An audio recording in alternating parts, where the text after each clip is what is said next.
I'm John Fleming, noted archaeologist and award-winning documentary filmmaker. Perhaps you recall 1994's The Mayans. Did they exist? Recently, a semi-retarded Jordanian miner discovered a cave in Mount Tabor, just outside Nazareth. This cave contained hundreds of ancient scrolls, many dating back to 7 AD, and some, incredibly, detailing the childhood of Jesus Christ. Some might say, who cares? Others might question the authenticity of the scrolls themselves, especially what appears to be a fascinating transcript of an interview with Jesus' Little League coaches. Still others will doubt the most amazing find of all, actual film footage of the young Jesus of Nazareth himself. Go. Jesus. The big question is why this story isn't being mentioned in the news at all. I went to Harvard University to see Charles M. Siebling, the world's most renowned religious scholar. Why does the world media continue to ignore this story? I think it's fairly obvious. The evidence that you presented is so earth-shattering, so powerful, that it would render everything we've come to know in this world absolutely meaningless. I mean, we're standing on the threshold of a revolution. A new crusade may come cascading down upon us, and it's frightening for a lot of very powerful people.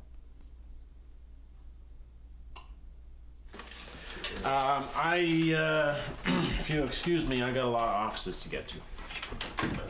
Well, thank you for your time. I tried my luck next at LA Valley College with Madeline Geldine Smithsonson. Perhaps she would have the answer I sought. Why is the world not more interested in the Mount Tabor scrolls? I don't know what those are. The scrolls found in Jordan, detailing the childhood of Jesus and his Little League baseball career. I never heard of them. And besides, that's preposterous. What's preposterous? Jesus playing baseball. They didn't play baseball then. You seem to be advocating some sort of bogus apocrypha. Well, I'm prepared to present you with evidence, something which you didn't count on. What sort of evidence? Actual footage. Actual footage of what? Actual footage of what's going to blow your mind. You need to go now. What this line here, this text is revealing to me is that these people of this time never washed their hands. And so they would handle one thing and then another thing, and they would make... I'm just going over some additional translations with my friend and partner, Almazi Awadallah. Hello, this is me. Your name means he-goat, Almazi. Yes, yes it does.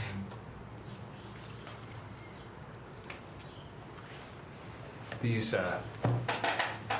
In my country, you see, a goat, a he-goat, is a symbol of strength and power, very powerful symbol. Yeah.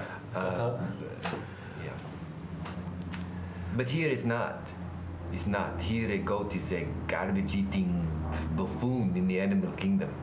You know, whatever. Okay. All right. The power of these revelations will soon shock the religious world out of their current state, blind and sedentary. Excuse me, blind and sedentary, it mean the same thing. What? Blind and sedentary means the same thing. Blind. Blind man. I'm blind man. Right. I am sedentary man. No. Blind. What?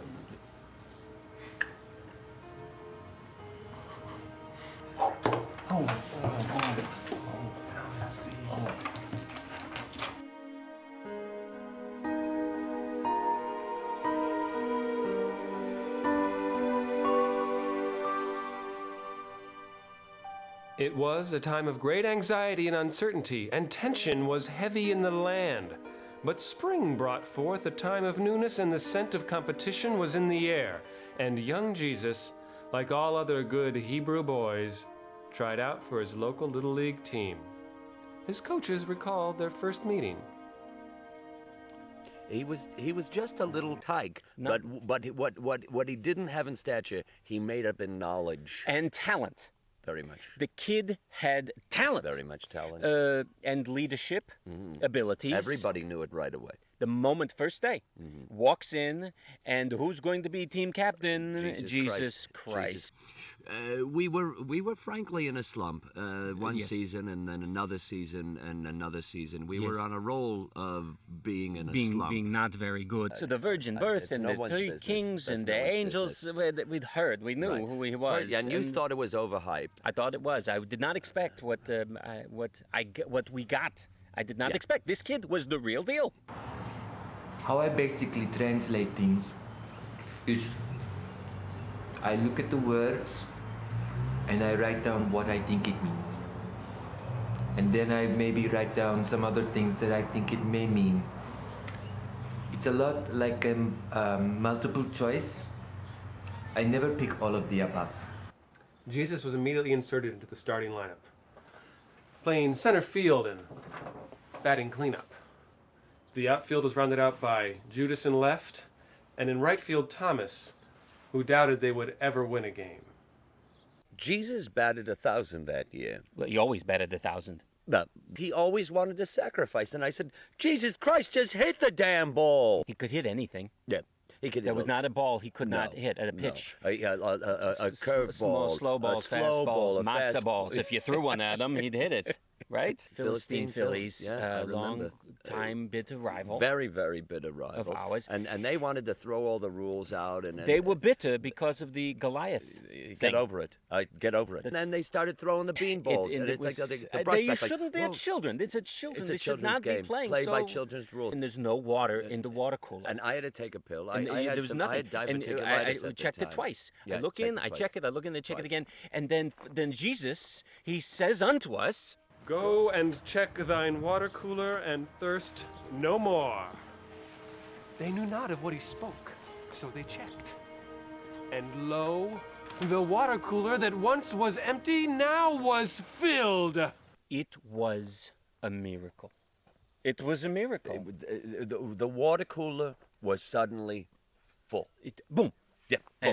And it had been empty. That which had been empty. had become full. The boys get all hydrated. They Yes, drink up. they drink and the things water. start to improve. Exactly, and it's everybody got on base. Bim, bam, boom. Father, Son, and the Holy Spirit. Jesus at bat. With the bases loaded. Yes. He lets the first pitch go by. Boom. And I'm thinking, all right, good eye. Okay. He's got a good eye. Sure. He lets the second ball go by, and I said, what in God's name are you doing? I had a little more confidence. He got All very right. upset. I said, what in God's name are you doing? And he said unto me, he says, Do you doubt me still, O coaches of little faith? And I say, doubt schmout, hit the ball, you know? And what happens? Whammo, he hits it, and it's a grand slam into the air. Grand Slam. From a Jewish kid. Yeah, who would have It's thought? unprecedented for me. And has not been done. Maybe the Greenberg kid. Just don't staple them, that's all I'm saying. Okay? They're very old. They could be valuable.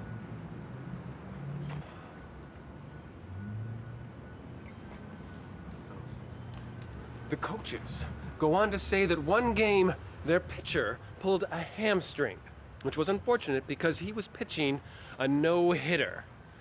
But then Jesus came and placed his hand upon the pitcher's leg, and behold, he was healed. It was a miracle. It was unbelievable, and it was a miracle. Right? It was another miracle. Yeah, that's the thing. Jesus played baseball? Maybe. I do not believe in Jesus, but maybe he played baseball.